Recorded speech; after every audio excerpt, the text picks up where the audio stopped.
Welcome to our pre-Tu B'Shvat, Schechter's pre-Tu B'Shvat Zoom, The Fruits of Our Labor. Today we will hear from a number of the different sections of the Schechter Institute about what we have done and what we are continuing to do since October 7th. We will start with Rabbi David Galenkin, the president of Schechter Institutes Incorporated. He will talk to us, and from there we will go to Rabbi Irena Grivitskaya. I apologize for that. And David, b'vakasha.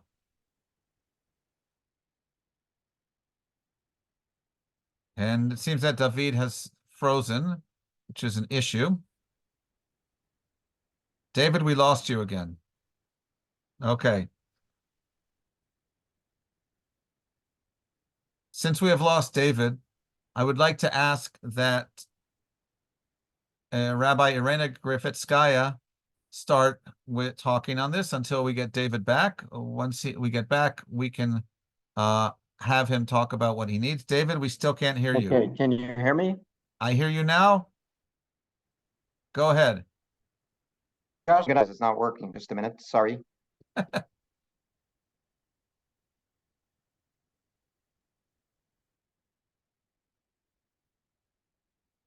Okay. Rabbi,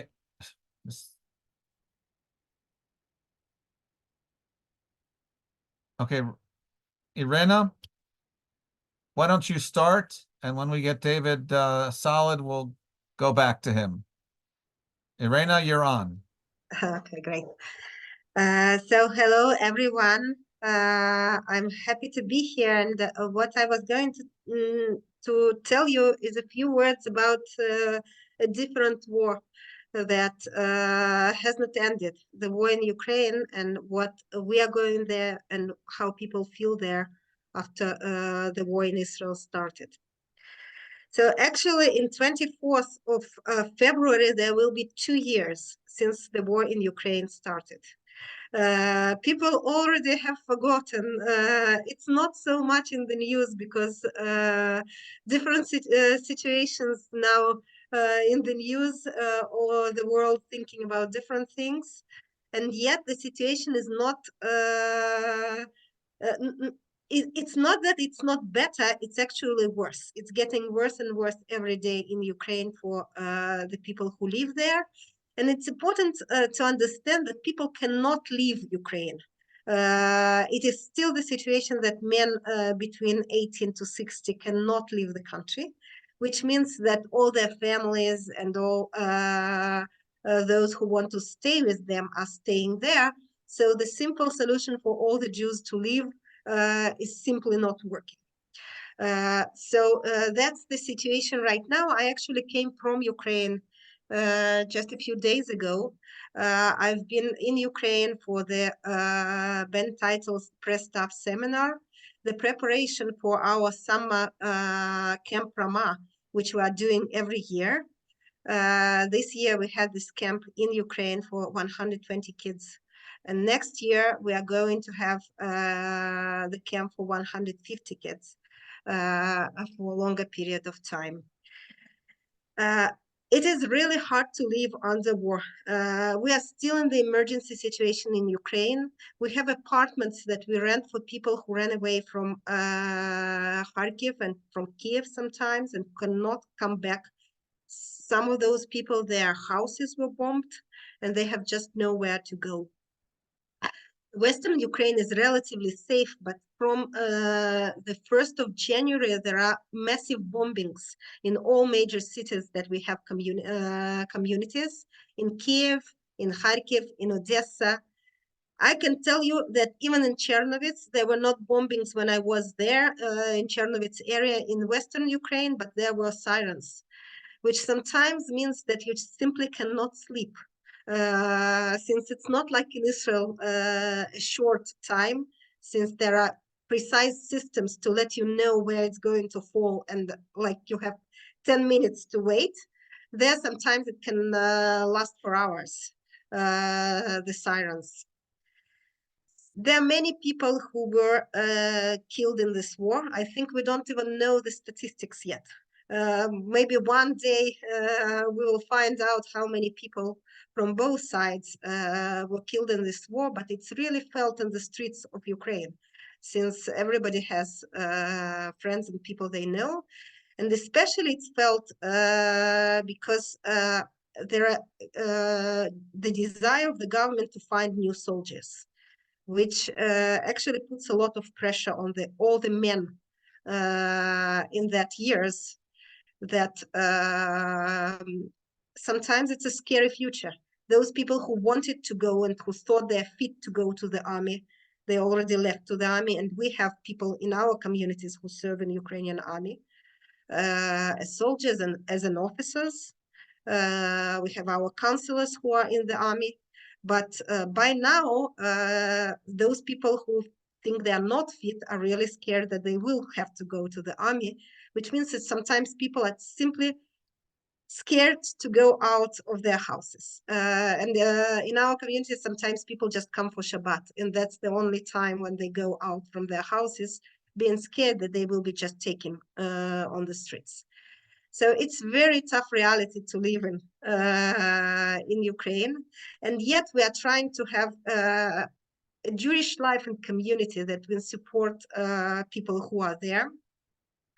After the 7th of October, there was a lot of fear of anti-Semitic attacks, as everywhere in the world, and I think you know that better. I have to tell you that we received a lot of support from Ukrainian governments. We received calls that our communities will be protected. We also, so even though anti-Semitism exists, paradoxically, Ukraine is very supportive of the Jews there. And really, from the government and from the army, we received calls and support saying that they will patrol near our schools and protect the people going to the schools. The communities are very important right now, and also Israel is very important for the people. In my last Shabbat, actually, Shabbat before the last one, I've spent in Ukraine, and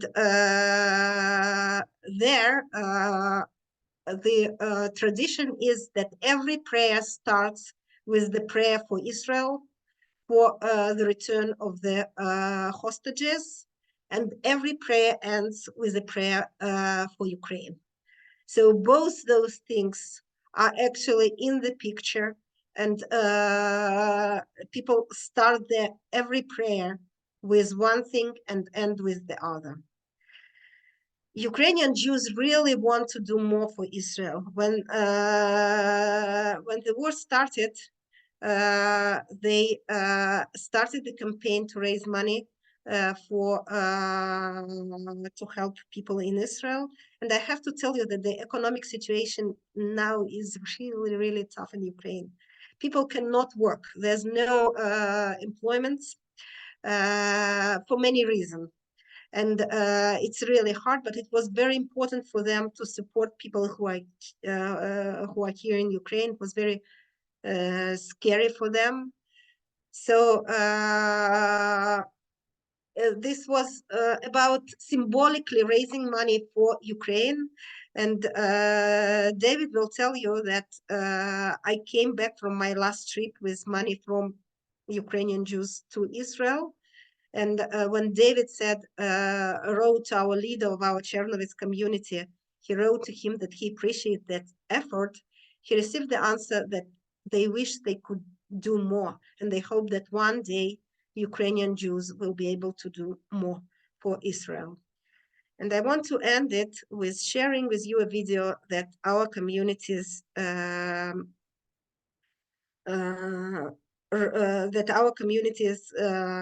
actually, I hope you will see it. How do you? That's actually the prayer of our communities that was in the first days when the war just started after the October 7th.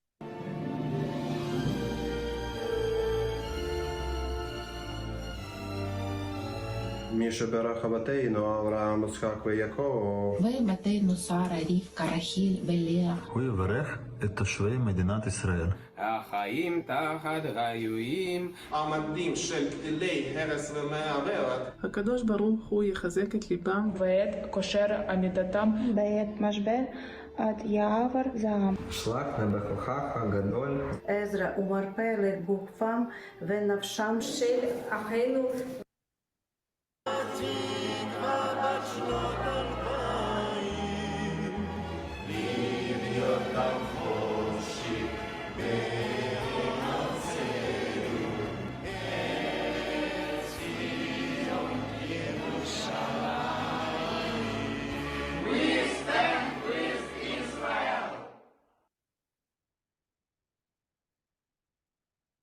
Beautiful. Thank you, Irena. That was beautiful. David, are you available to talk?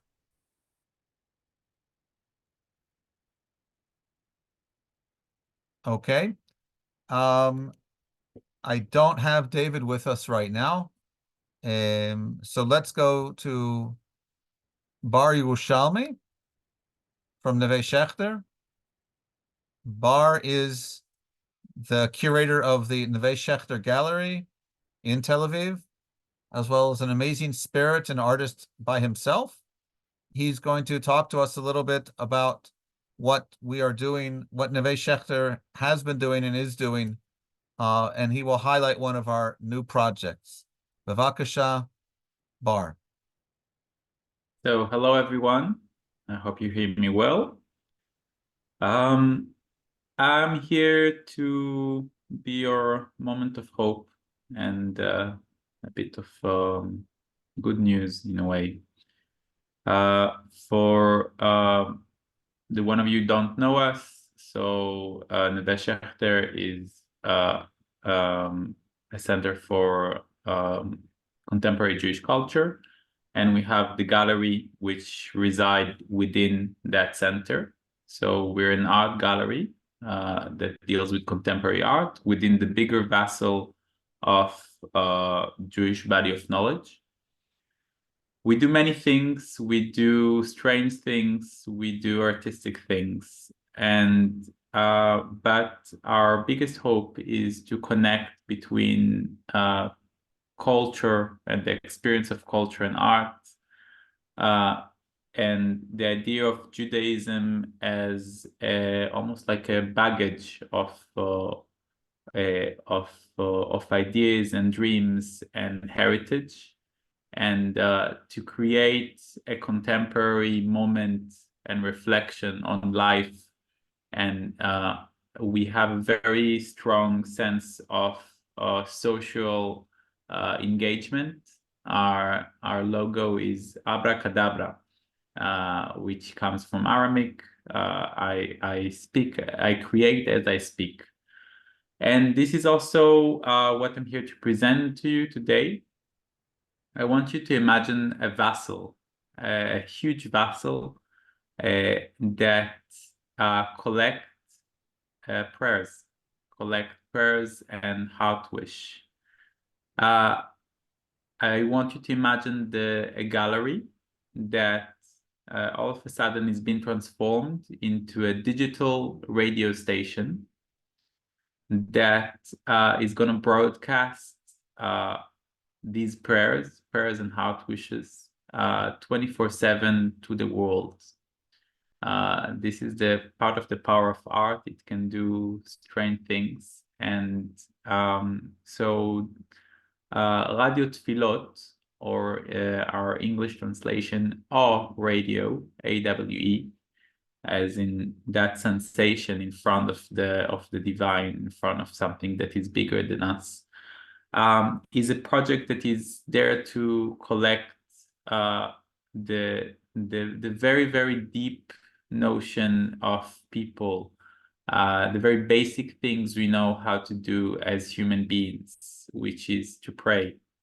And it doesn't mean if you're religious or secular, it doesn't matter where you come from and from what religion.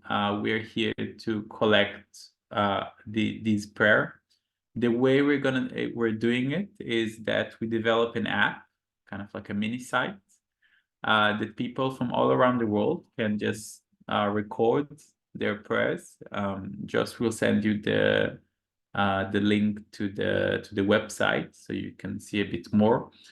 And basically, every prayer that is collected is being gathered into a digital archive on the cloud, and from there broadcast into a digital radio station. So the end product is basically a link that you can hear from any moment and at any time, and just be people asking for something, asking, giving thanks, wishing. And we are aiming this project. This project was planned much before the war. These cosmic circumstances that allow us to create it in these moments. And the way I want you just to imagine that for anyone who is now feeling alone or feeling that is feeling disconnected, I think this is something that a lot of people are now discovering. For example, is a lot of Israelis also, they discover they are part of a bigger tribe, a bigger Jewish tribe. They are getting familiarized with the Jewish diaspora, and hearing these voices, hearing these prayers are, in a way, it's all part of a bigger project that it's aiming to connect all of us. This project also has implications during wartime. So we are literally going to the field, like we're going to places where there's evacuated civilians, and we are going to demonstration for the kidnapped victims, and we're placing stations for collecting prayers. So we're inviting people to come and just record lively their prayers in place. Again, all the prayers are going into that huge archive. We have already 150 different prayers. It's a project that creates so many meaningful human connection. I want to just show you one. It's from a man that is now with his wife is trying to go through surrogate in order to get pregnant. They are hoping for a successful pregnancy and in Ukraine, actually. And this is his prayer. Just listen to his voice. I think voice can say so many things.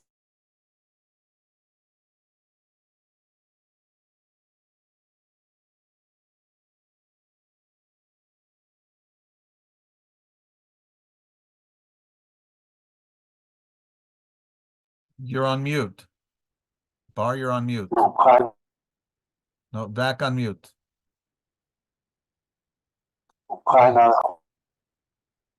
It worked earlier today. Okay, you're. Let's try. Go ahead again. Second. I know what to do. Okay.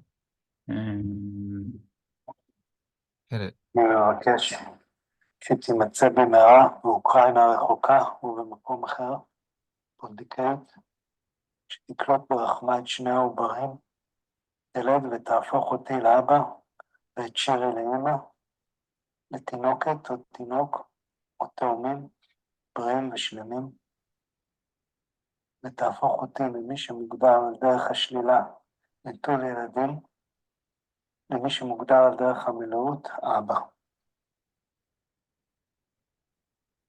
The beautiful thing of what he's saying is that he requests. Can you hear me? Yes. Okay. The beautiful thing that he requests is for the two ubarim, fetuses, will successfully be will gain life, and he can be finally be called a father. This is just one of many voices. Our aim is to collect as many different voices of different people, especially in these times. These are times where people they need the most to hear others. There's something very powerful in hearing someone during a prayer.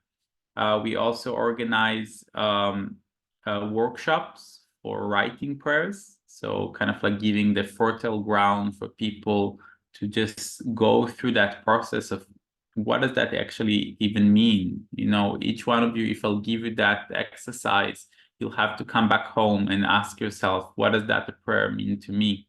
And how do I express it? No, not to mention to record it, to vocalize it. The human voice is a very essential part of what is going on here. And the most beautiful thing I think is also we give this exercise to artists, vocal artists, musicians, human rights lawyers. There's so many examples of collaborations that we're doing, and each person that we're sending this exercise to, we also are getting a different response, a different spectrum of what a prayer is. And so this project is gonna we'll launch it in the 29th of February. It's gonna be for 3 months in the gallery. The gallery itself is gonna also be transformed into a space for collective prayers. Anyone who wish to perform a collective prayer is going to do it within the gallery. It's almost like a futuristic space for a house of prayer. And this project is basically going to continue on like a snowball. So the more time goes by, the more we have more connections to other communities also abroad, within Israel, from different voices, and we hope it's to be just like I imagine it as a lighthouse of hope, of a different future.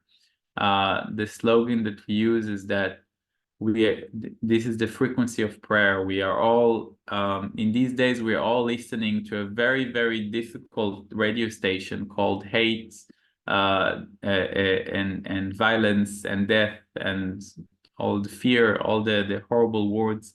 It's a very powerful radio station, and this project aims to direct our attention to other stations, to other frequencies, and to also activate our imaginations to a different way to view our future, a different story. We need different stories. We need more stories into this world, and we need to come to connect back to the very human side of us. So it's a little fruit of this year, and I hope and I wish for it to grow and to expand as much as you can. And I please invite you come and record your prayer or send this to anyone you know. We need more voices from the diaspora, and this is very important for us. Thank you. Bar, thank you very much. Very exciting to hear that.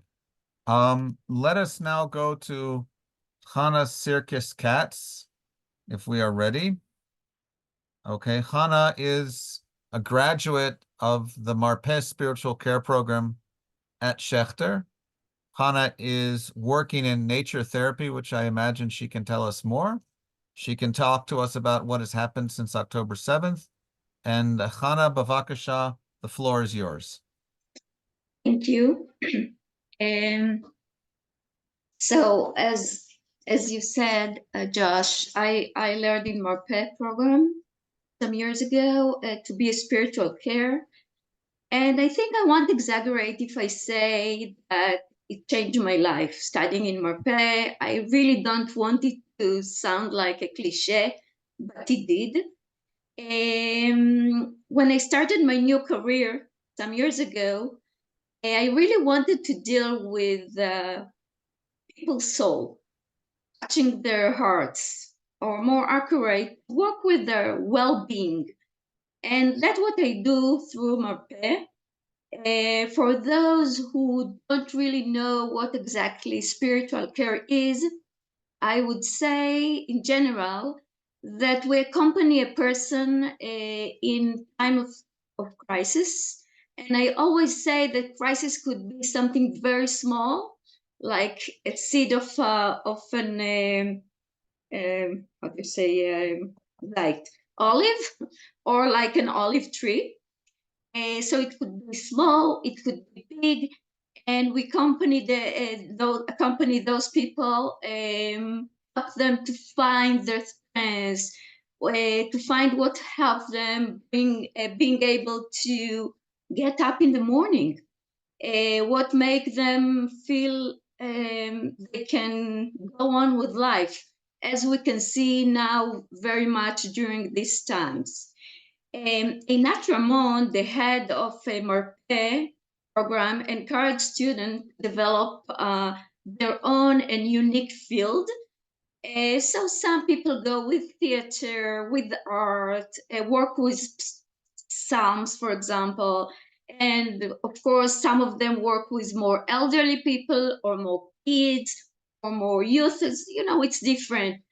I, for myself, since nature is my passion, I was a nature guide in a Society for Protection of Nature in Israel many, many years ago. So I combined my two passion, the man spirit and the nature spirit. As I combine it together and I work as a nature therapist. So I take this tool, if I can say, and I go nature and I work with people. As I say, the nature is my clinic. Many of us, the graduates of the program, work in different areas. During those days, we do many, many things. I'll give you about myself. On Sunday, October 8th, me and two of my colleagues, we drove all the way to the Dead Sea. I live in Modi'in, in the city of Modi'in, which is in the middle of the way between Tel Aviv and Jerusalem. So we drove to the Dead Sea because there were evacuees which arrived there. And we started to work with them. Actually, we had to catch them in the way because it was still chaotic. It was only a day after everything, after October 7th, after everything started. And I met people, I talked with people, and, they needed to talk, to share. They were actually confused, they were shocked, and it was really hard. But I gave them, through my role, I gave them the opportunity to share whatever they feel, which is okay. Something else we do, Einat Ramon opened through Marpet a hotline, which we,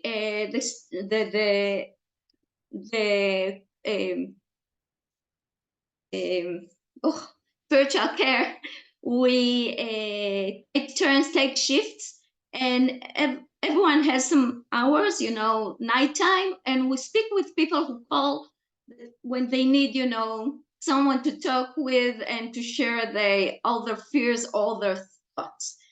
In this difficult time, people need a lot of compassion and listening to them, really listening to, and inclusion. And we try through Marpet doing it all, to those people. I could tell you about many programs which Marpet started or it's about to start during this time, this hard time in Israel, during this period. So I would say about pre-military program for youngsters to deal with trauma, or work with youth at risk, which now we have more and more, unfortunately, working with elderly, which are having hard time, Bet Midrash for mothers, and more and more. For me, I can give you an example. I was today through Mapes, through Schechter. I went to a hotel in Jerusalem, which there are evacuees from one of the kibbutzim from the south.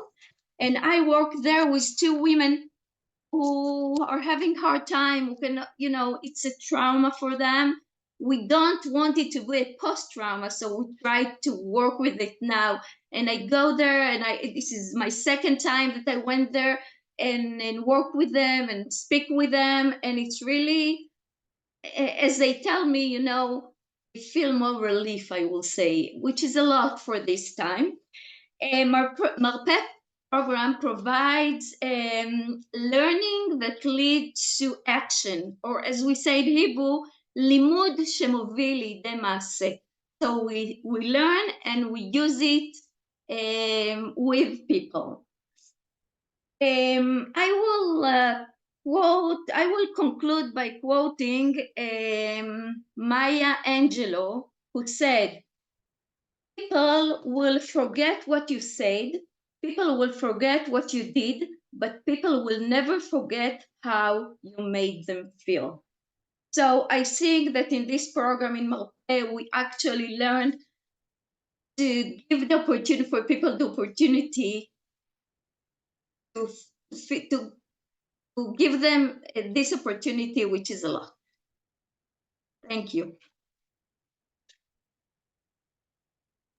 Hannah, thank you very much. That was very exciting, and I believe that one of our participants really loved that you brought this quote. So that was great. Thank you. We're now going to jump to Doron Rubin, Rabbi Doron Rubin, excuse me, who has been spearheading and working with Schechter in Ofakim, which is one of the towns in the south. Doron, bevakasha. Shalom, everybody, and good evening. And as Josh said before, I was driving before on my way back from Ofakim back to Rehovot, where I live, after a very meaningful and successful another session with a Bet Midrash that we have there. Sorry, and just to give you a general outline, you probably know that Ofakim is, as Josh said, it's a town in the western Negev, about 20 kilometers, 15 miles from the border with Gaza, and October 7th was the furthest town that was hit by the Hamas terrorists for the first time, and in total 52 people lost their lives from Ofakim in a really heroic battle that took place there between the residents of the city and the Nukhba terrorists, and that is just another layer of the challenges that the city of Ofakim has been going through really since its establishment just over 60 years ago, as a development town, as a place that originally the people that were put there not really at their will, but gradually built a strong community, but with a lot of challenges. And I can share with you that over the years that I've been involved with the city of Ofakim, which is personally I've been involved for the last 13 years, but before that, and in particular in the last 5 years, setting up the Bet Midrash in Ofakim, which has been built together with Yahalom Aschut, which you might have met in the last Schechter session, and together we've been running an open, pluralistic Bet Midrash in the city. Just to share, one of as we all know, the threats from Gaza have been over 20 years, and what we've learned over the years, and that relates a lot to what we've heard from Rabbi Irena just now, and from Hannah, and from Bar, is that what works in routine shines at emergency situations, and that formula works the opposite way. What doesn't work in routine gets crushed in an emergency situation. And the question is, how do you build a community which is quite weak and take it out of these very challenging situations? And what happened with Yahloma and in this Bet Midrash is we've tried to leverage these emergency situations and take them into build a stronger Ofakim and build a community. We're very fortunate that in our Bet Midrash we have on a regular basis over 30 participants who come to study every 2 weeks, and all this happens under the auspices and the support of Midreshet Schechter, which Rabbi Irena oversees, and every time we have the Bet Midrash, on a formal level, we study text, whether it's Talmudic text, whether it's biblical text. In recent weeks, we've been going back to the Zionist text and relearning them and rethinking about them and evaluating their connection to our life today here in Israel and at large.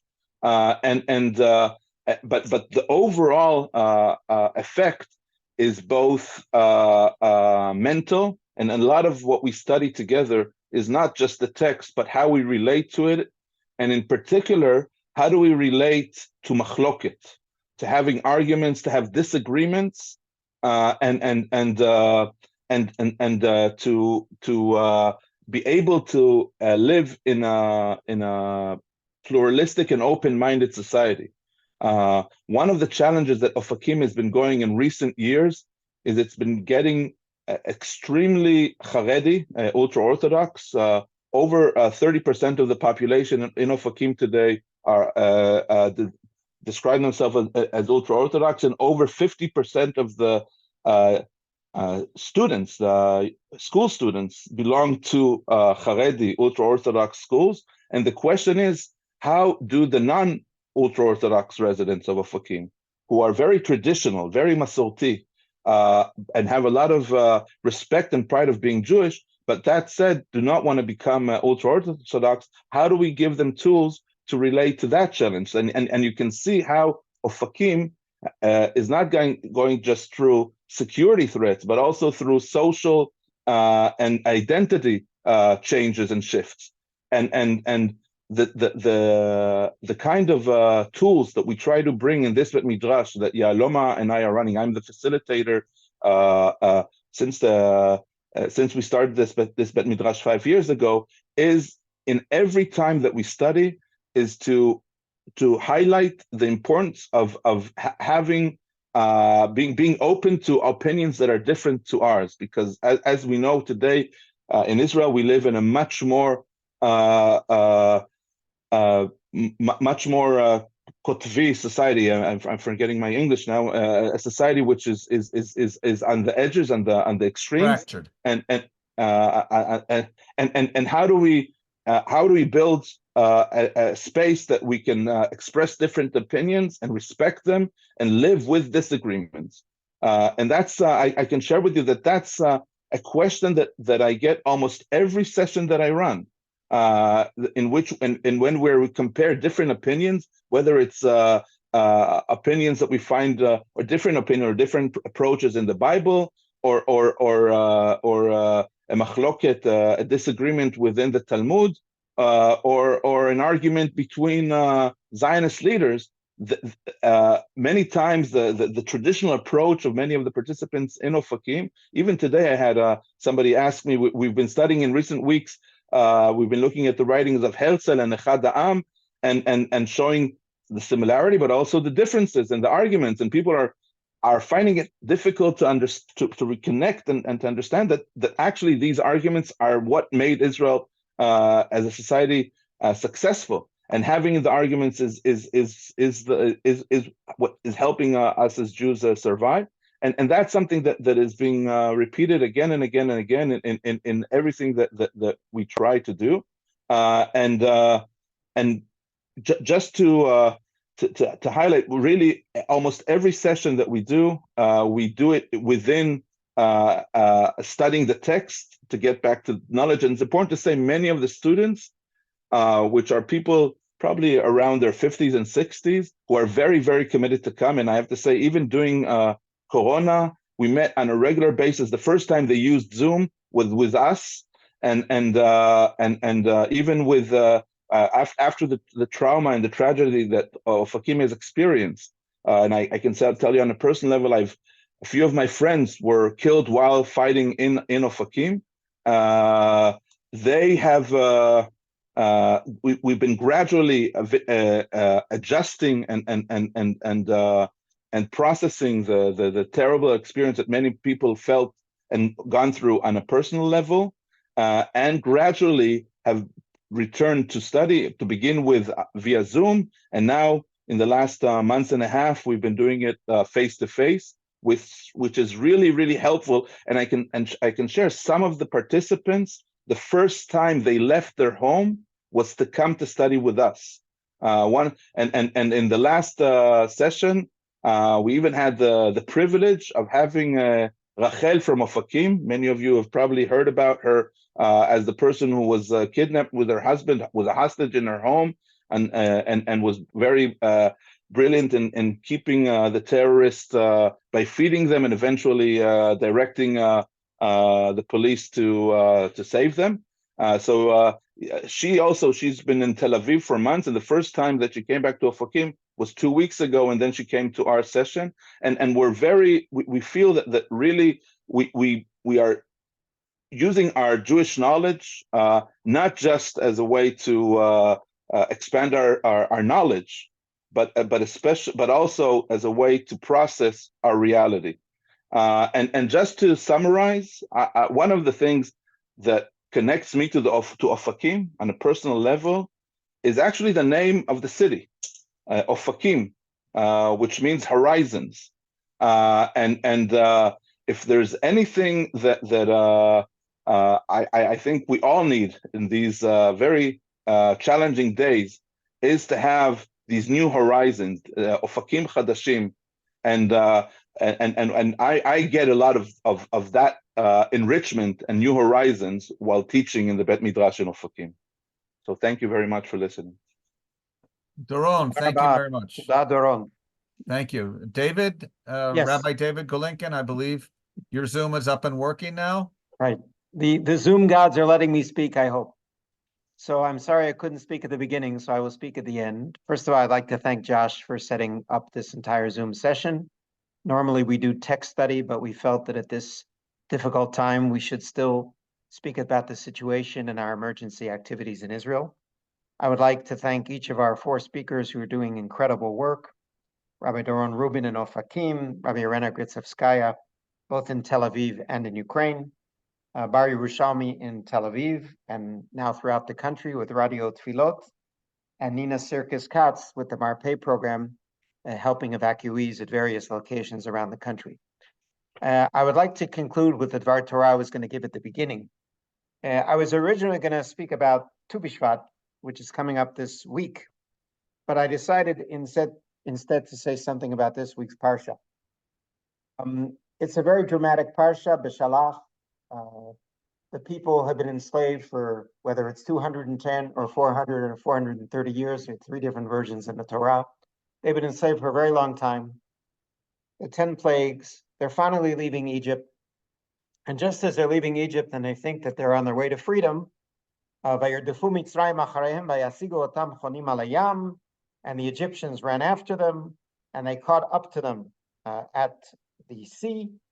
And there's 600 Egyptians on chariots, which is the equivalent of 600 tanks at the time. And on the one side, they have 600 tanks, and on the other side, they have the water. And they, of course, lose hope, and they start complaining to Moses, which the Jewish people are very good at doing. Are there not enough graves in Egypt that you took us to die in the desert? What have you done to us to take us out of Egypt? And then Moses says to them, Al tirau, do not fear. You will see the salvation that God will bring you today. And then God says to Moses, don't shout at me. Tell the Jewish people and they should move. And then he tells him to lift up his staff and split the sea. And in verse 22, and the Jewish people came into the sea on the dry land, and the water is a wall on the right and the left. And of course, what's missing from the biblical story is, well, what happened in the middle? They're standing there tsittering, they're standing there shivering out of fear. The Egyptians behind them, the sea in front of them, and all of a sudden, they've jumped into the water. Well, what made them jump? And as you probably know, there's a famous midrash about this that appears both in the tractate of Sota, 36b and 37a, and in the Mechilta, the Tannaitic midrash to the book of Shmot. I have here the version in Sota, and it gives two explanations of what happened as they're about to jump into the sea. Rabbi Meir says, Kshamdu Yisrael alayam, hayu shvatim menatzchim ze et ze. When they're standing at the sea, these tribes are fighting with each other. Ze omer ani yored tchila, v'ze omer ani yored tchila layam. One says, I'm going first, and the other one says, no, I'm going first. And finally, according to Rabbi Meir, Shiftosha Binyamin, the tribe of Binyamin, Kafat Shiftosha Binyamin ve'arad layam tchila, the tribe of Benjamin jumped into the sea first. Now that's the version you don't know, because that's the not very pleasant version. That's where Jews, even in time of strife, are fighting with each other who goes first, which we're very good at doing. The version you do know is the second version. And the second version is in the mouth of Rabbi Yehuda. Lo kach haya ma'aseh. That's not what happened. Ela ze omer ein ani yored tchila layam, v'ze omer ein ani yored tchila layam. The first one says, I'm not going first into the sea. And the second one says, I'm not going first in the sea. Kafatz Nachshon ben Aminadav yarad layam tchila. Nachshon ben Aminadav jumps and goes into the sea first.